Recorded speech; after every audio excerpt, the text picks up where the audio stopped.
me alumia. O Clube do Ouvinte RU Nossa Senhora de Guadalupe traz até você Eu Larguei as Drogas. Nos defende dos perigos, dos inimigos da vida. Vem, ó Deus, nos defender, nos proteger. Olá, ouvintes da Rádio Universidade, está começando mais uma edição do programa Largando as Drogas. Produção e apresentação é Faminora, Fábio Cóssio e Daniel Cóssio. Falamos em nome de Pacto CAEX, Casa do Amor Exigente, que tem o seu escritório na rua General Argolo 699.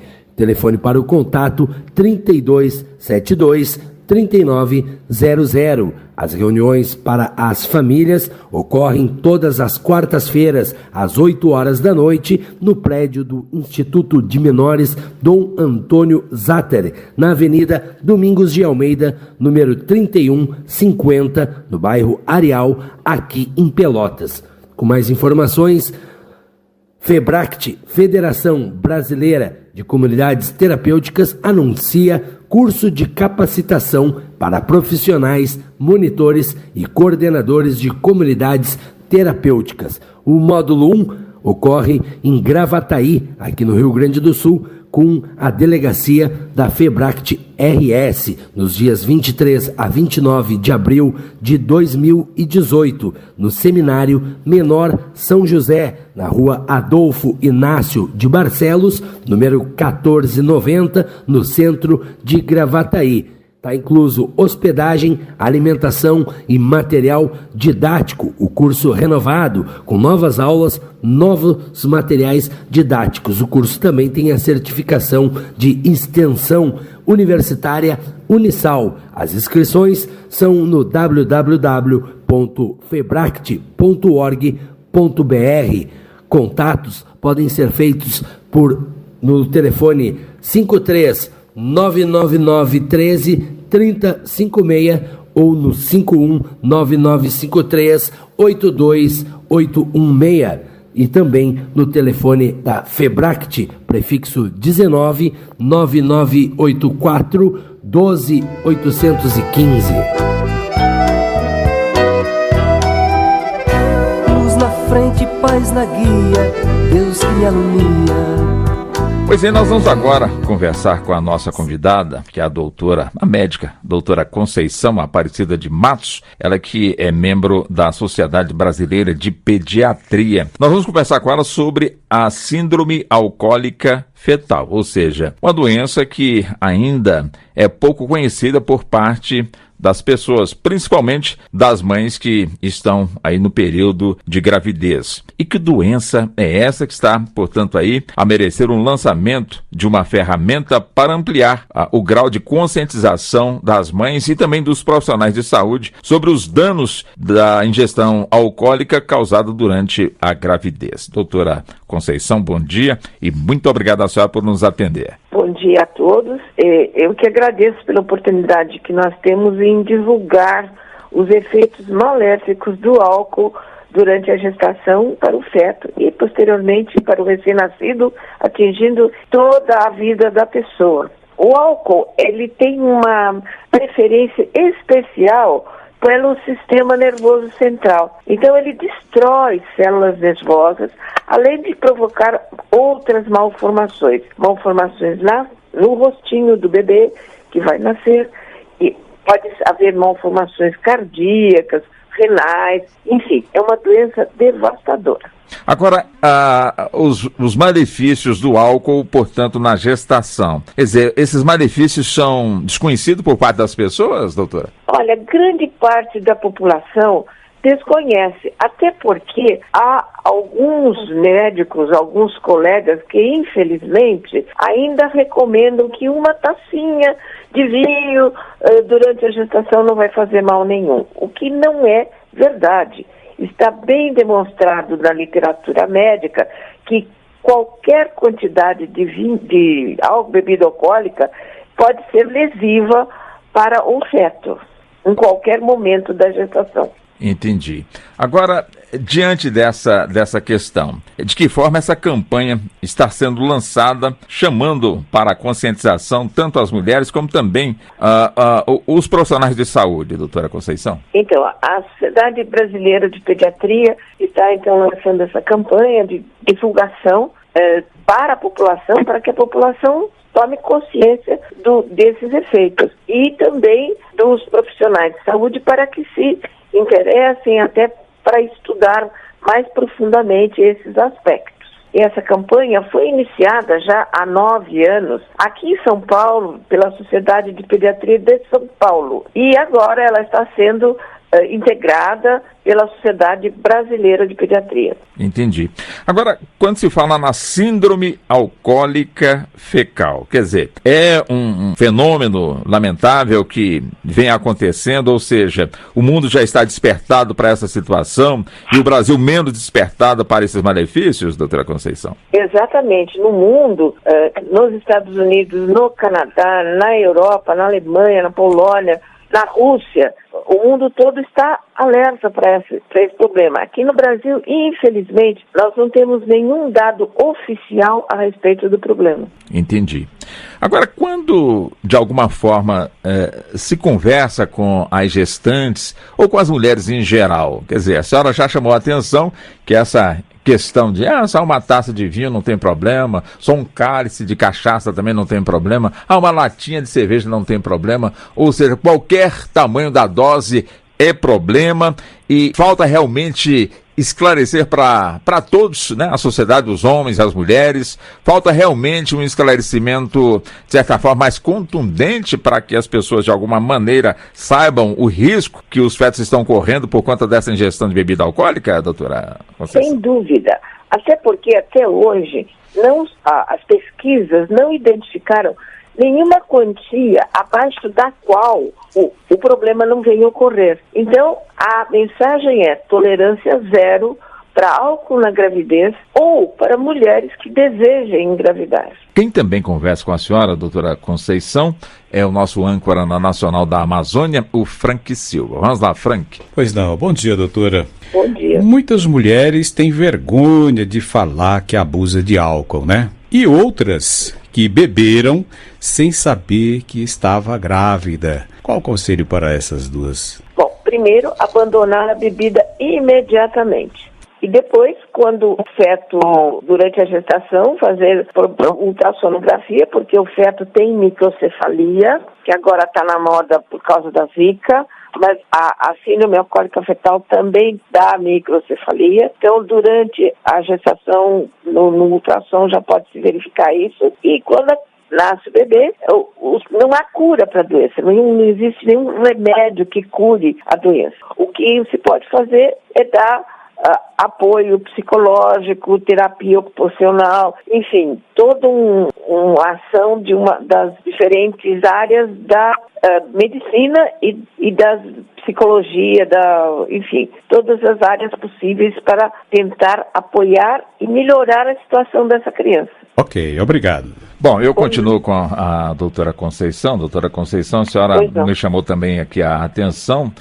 Existe dificuldade do médico, de alguma forma, diagnosticar este problema no feto, doutora Conceição? Bom, no feto, pela ultrassonografia, a microcefalia é um sinal já. Quando o bebê nasce, se ele nasce com a forma completa da síndrome alcoólica fetal, o rostinho do nenê já pode fazer o diagnóstico, ao lado, evidentemente, de uma história de alcoolismo materno. Se no recém-nascido não é feito o diagnóstico, essa criança pode passar desapercebida e na fase escolar, então, apresentar os sintomas de dificuldades de aprendizado, principalmente para o aprendizado de matemática. Quando cresce e chega à adolescência, distúrbios com a lei, problemas, inclusive drogadição, novamente. Então, é um problema que pode ser diagnosticado logo ao nascimento ou mais tarde, ao lado da história materna de alcoolismo. Agora, só o álcool provoca essas anomalias ou outras drogas lícitas ou ilícitas também podem provocar essa síndrome? praticamente só o álcool que provoca esse tipo de distúrbio, conforme nós estamos descrevendo. Entendi. O quadro é irreversível. Irreversível. Pode ser a criança mais afetada ou menos afetada, mas é irreversível. Agora, quer dizer, a situação, ela de certa forma, alcança todas aquelas mulheres que de alguma forma fazem ingestão de bebida alcoólica durante a gravidez para ter, portanto, aí essa possibilidade de alcançar essa síndrome? Quer dizer, cada caso é um caso ou é sempre um risco a mulher no período de gestação que ingere bebida alcoólica ter este problema causado ao feto? Nem todas as mulheres que ingerem bebida alcoólica vão ter filhos com síndrome alcoólica fetal. Isso também é uma verdade. Acontece que não se sabe quem vai ser atingido ou não, de modo que a ideia é sempre de tolerância zero para o álcool durante a gestação. Entendi, perfeitamente. Bom, e qual é a mensagem final que a senhora deixa para todos e todas que, de alguma forma, estão aí com essa responsabilidade de preservarem bem a saúde ou seja, das crianças, né, que irão nascer, doutora Conceição? Então, a mensagem é simples e única. Tolerância zero de álcool durante a gravidez ou para mulheres que desejam engravidar. Tá muito bem. E nós aqui agradecendo muito a senhora pela gentileza e pela atenção, tá bom, doutora Conceição? Bom dia para vocês. Um bom dia para a senhora. Falamos com a doutora Conceição Aparecida de Matos, ela que é membro da Sociedade Brasileira de Pediatria e coordenadora da campanha que está, de alguma forma, sendo colocada aí em todo o país, ou seja, campanha para que as mulheres, no período de gestação, evitem a ingestão de bebida alcoólica por conta dos riscos ao bebê contraírem aí a síndrome alcoólica fetal. Luz na frente, paz na guia, Deus que me alumia. Nós vamos conversar agora com a doutora Rafaela Nishimura. Ela é médica pela Universidade de Mogi das Cruzes e psiquiatra pela Faculdade de Medicina do ABC. Doutora Rafaela, seja muito bem-vinda. Boa tarde. Boa tarde, Márcia.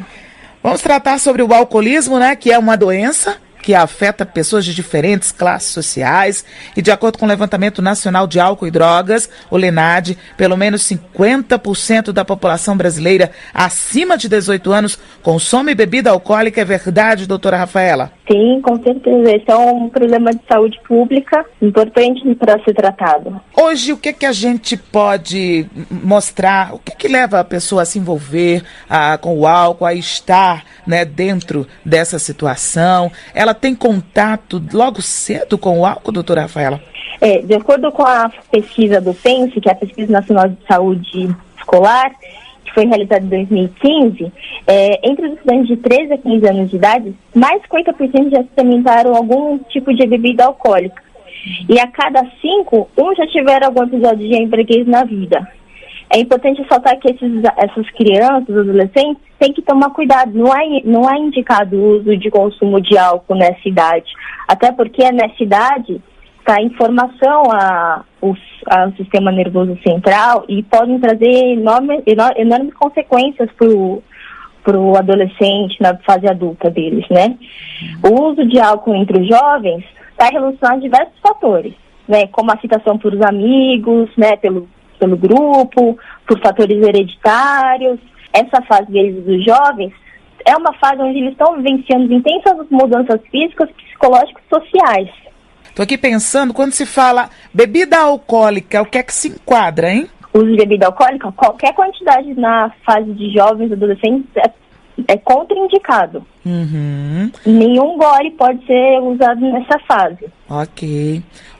Mas a gente falar que a pessoa é vítima de alcoolismo, sofre, se fala alcoólatra, é isso, doutora Rafaela? Isso, alcoólatra, na verdade, seria o dependente de álcool, né? O que tem transtorno por uso de álcool. Ok. Qual é o grande consumo? Quais são as bebidas que são consideradas que podem viciar uma pessoa e deixar ela doente? Na verdade, o consumo de álcool ele é de acordo com a quantidade que tem no álcool na bebida, né? Então, a cerveja, cada dose é considerada como se fosse uma cerveja, 330 ml mais ou menos de álcool, tem, né? Que corresponde a 100 ml de uma taça de vinho ou 30 ml de destilado. Então, na verdade, o que vai variar é o teor alcoólico de cada bebida. Ok. Doutora Rafaela, nós estamos a programação do Tarde Nacional aqui pela Rádio Nacional, tem rede com o Rio de Janeiro, e o Marcos Gomes está conosco e tem pergunta. Sim, Márcio, eu queria saber da doutora Rafaela Nishimura a questão relacionada à propaganda. Até que ponto a propaganda influencia nessa questão, ou se o Brasil já encontrou um caminho adequado para envolver a propaganda de bebida alcoólica. Falo isso de uma maneira generalizada, porque, de uma certa forma, o que a gente acompanha em termos de propaganda, a bebida alcoólica, principalmente a cerveja, relacionada ao lazer. Sim, essas propagandas, elas promovem, né, essa experiência positiva, e entre os adolescentes a gente tem que tomar cuidado, porque os adolescentes, se a gente não tem uma conversa em casa, né, e por isso que é importante sempre a orientação dos pais com os adolescentes, para evitar essa experiência apenas positiva, e orientar as consequências também que tem com o uso dele. Né, se a gente for só ser influenciado pelas propagandas, fica um pouco complicado, né? E por isso que tem algumas prevenções para ser feita em relação a isso, né? A propaganda, ela tem um certo cuidado com isso também. Agora, doutora Rafaela, a propósito desse dado, né, incluindo aí 50% da população acima de 18 anos com algum problema relacionado ao alcoolismo, há um outro fator também determinante para cada vez maior a presença feminina na questão do alcoolismo também? Sim, as mulheres, elas têm um maior risco porque elas têm um menor volume corporal de água. Ou seja, elas ficam embriagadas com mais rapidez e, além disso, elas têm menos enzimas que vão metabolizar o álcool, também favorecendo esse risco de ficar mais embriagado por mais tempo e aí tendo maior risco de ter uma dependência. Doutora Rafaela, só para a gente complementar aqui, a gente vê o que vocês, pelas pesquisas, pelas bases, né, de estudos, o que é que vocês observam que tem levado as pessoas a se envolverem, tanto jovens, adultos, mulheres, a se envolverem, a abusarem um pouco mais da bebida alcoólica. A motivação, hein, doutora Rafaela? Existem vários motivadores, né? Às vezes um prazer, né, na hora da bebida. Às vezes tem uma questão da pessoa às vezes ficar um pouco mais comunicativa. Essas experiências positivas e agradáveis ao uso ficam mais propensas a fazer consumos outras vezes. Além disso, tem que ser investigado também alguns transtornos psiquiátricos, como depressão, ansiedade, hiperatividade. São alguns fatores que podem favorecer também o consumo. Uhum. E aí, doutora Rafaela, o que é que a gente deixa como recomendação, como alerta para o nosso público nessa questão do envolvimento com o álcool, né, com o alcoolismo, para que não vire doença? Dá para consumir bebida alcoólica sem que se transforme em uma doença? Sim, dá sim, desde que seja acima dos 18 anos. Acho que a primeira coisa a gente tem que lembrar disso, é acima dos 18 anos, né? Tem que ser consumido, e o importante sempre é evitar que a bebida seja uma bengala ou alguma coisa para substituir, né? E fazer o uso responsável do álcool. Acima de tudo, consciência, o uso responsável é possível, tudo na medida certa é possível, né, doutora Rafaela? Com certeza. Nós queremos agradecer sua participação conosco, muito esclarecedor a sua conversa conosco, trazendo essas informações sobre o alcoolismo, gente, que infelizmente tem dados alarmantes, tem crescido, mas sempre a gente está tocando no assunto, né, doutora Rafaela, com o objetivo de conscientizar o nosso ouvinte. Muito obrigada, viu? Eu que agradeço.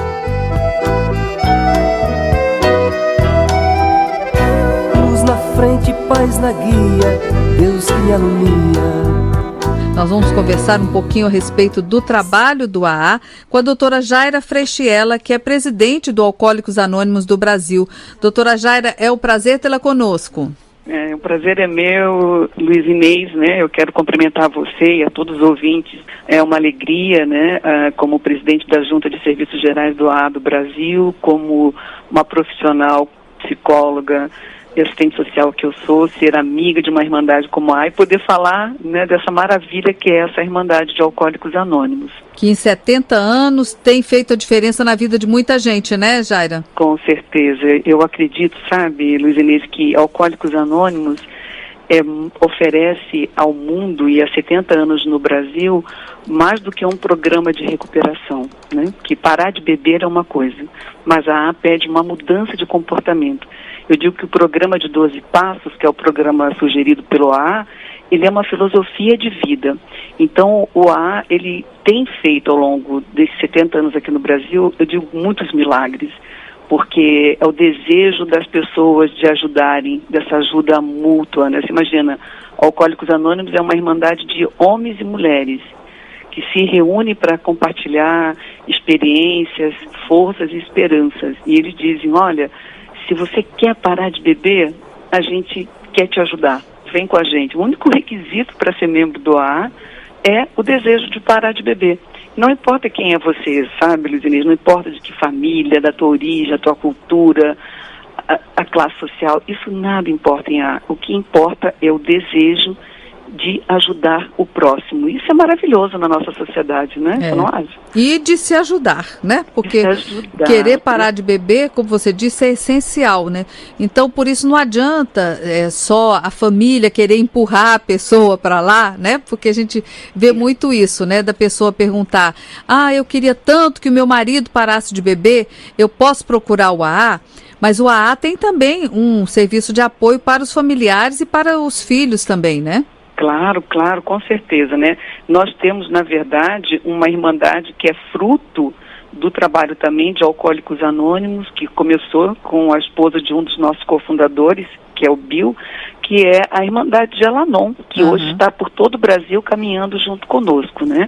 É uma irmandade que também trabalha com os 12 passos, tem a sua autonomia separada de AA, mas caminhamos juntos, porque a família, ela sofre tanto quanto o alcoólico, ou muito mais até, né? Porque ela fica impotente e muitas vezes ela não entende, como muitos não entendem, que é uma doença e vê como preconceito, né? Muitas vezes a sociedade diz, ele bebe porque, desculpa a expressão, é sem vergonha, sem fé, não tem força de vontade, e não vê o alcoolismo como uma doença, e tratar essa doença como nós tratamos um diabetes, um câncer, né? Então, é uma doença crônica, não tem cura, mas é uma doença tratável, infelizmente é uma doença progressiva, e o pior, né, uma doença que tem levado milhões de mortes por esse país, de pessoas inocentes, que são os acidentes de trânsito ocasionados por pessoas sobre ingestão de bebida alcoólica,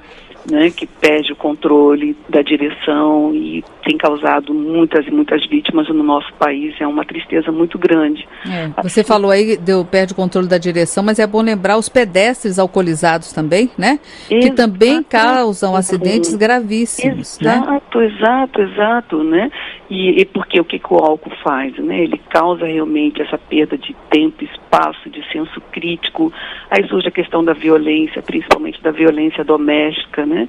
Então, o AA vem dizendo, Luiz Inês, assim, que nós temos hoje, ao longo desses 70 anos, o desejo de crescer mais ainda no nosso país. Nós temos hoje, pelo Brasil, nós estamos em todos os estados da federação e temos mais de 5 mil grupos que estão atendendo pelo Brasil afora. Nós temos uma média de 11.200 reuniões semanais acontecendo, em quase 1.500 reuniões diárias. Então nós temos muitos grupos hoje oferecendo essa relação de ajuda. O que as pessoas têm é uma dificuldade, principalmente os profissionais, de entender o programa de Alcoólicos Anônimos, né? Que é, na verdade, uma rede de solidariedade, no que eu falei, né? O único requisito é que a pessoa tenha o desejo de parar de beber, não é? E tem os famosos 12 passos, né? 12 tradições, e são passos difíceis de serem seguidos? Então, na verdade, o AA se pauta em 36 princípios, que são os 12 passos, que é a recuperação, que é o programa de recuperação, as 12 tradições, que trabalha a unidade da Irmandade, essa autossuficiência que a AA tem, né? A AA não aceita nenhuma contribuição financeira que não seja de seus membros, e com muito cuidado. Ela não tem nenhum tipo de afiliação com nenhum órgão, né? Então você nunca vai ver o nome de AA exposto, envolvido em quaisquer situações, em controvérsias, e tem principalmente os seus 12 conceitos, que são os conceitos de serviço, que dá a Alcoólicos Anônimos essa base de trabalho, porque eles acreditam que nós temos que dar de graça aquilo que recebem, né? Então, os 12 passos, na verdade, é o primeiro momento, né? É a admissão. Eu admito, sim, eu não consigo parar de beber, eu perco o controle da bebida, eu preciso de ajuda. A admissão e depois a rendição. E aí os 12 passos vão se construindo. Ele é maravilhoso porque ele está todo interligado, um passo no outro, até chegar no 12º passo, onde diz, bom, tendo tido esse despertar realmente espiritual, essa minha consciência de que eu sou hoje, eu quero levar essa mensagem adiante. Eu quero ajudar outras pessoas. E é assim que vai se formando essa corrente do bem, né? Um ajudando ao outro, sendo esse chamado. A conversa tá boa, como a gente diz em Minas Gerais, a prosa tá boa, mas o nosso tempo acabou. E fica então a indicação desse novo serviço do AA, o Alcoólicos Anônimos, que é no Facebook, né? Amigo.anônimo.70. Eu também queria pedir, Luísa, que as pessoas que querem ajuda do AA, né, estava ouvindo o César agora falar comigo, é direto do Rio de Janeiro, onde tudo começou, viu, César? Alcoólicos Anônimos nasceu na cidade do Rio de Janeiro. Nós vamos ter agora no dia 17 de setembro um grande encontro de Alcoólicos Anônimos durante o domingo todo do dia 17 de setembro no Colégio Pedro II. E para maiores informações nós devemos entrar no www.alcoolicosanonimos.org.br, que é o nosso site oficial, onde vocês vão encontrar todos os endereços de Alcoólicos Anônimos também. Luísa, muito obrigada a você e ao César, a toda essa equipe por esse carinho e essa atenção por Alcoólicos Anônimos. Nós é que agradecemos e esperamos que vocês continuem ajudando muita gente por esse país afora, viu? Tá joia, minha amada. Muito obrigado, viu? Um abraço, Jaira. Um abraço bem grande a vocês. Nós falamos aqui com Jaira Freixiela, que é presidente do Alcoólicos Anônimos do Brasil. Fortalece Aí, um programa sobre álcool e drogas e o impacto deles na sociedade. Vem com a gente, porque louco mesmo é viver sem drogas.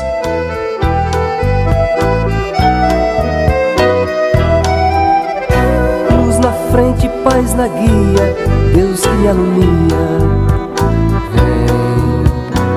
Seja um missionário da evangelização. Participe do Clube do Ouvinte.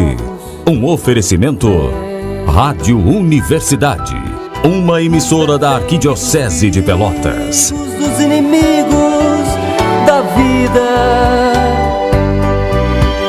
vem, ó Deus, nos defender, nos proteger. Vem.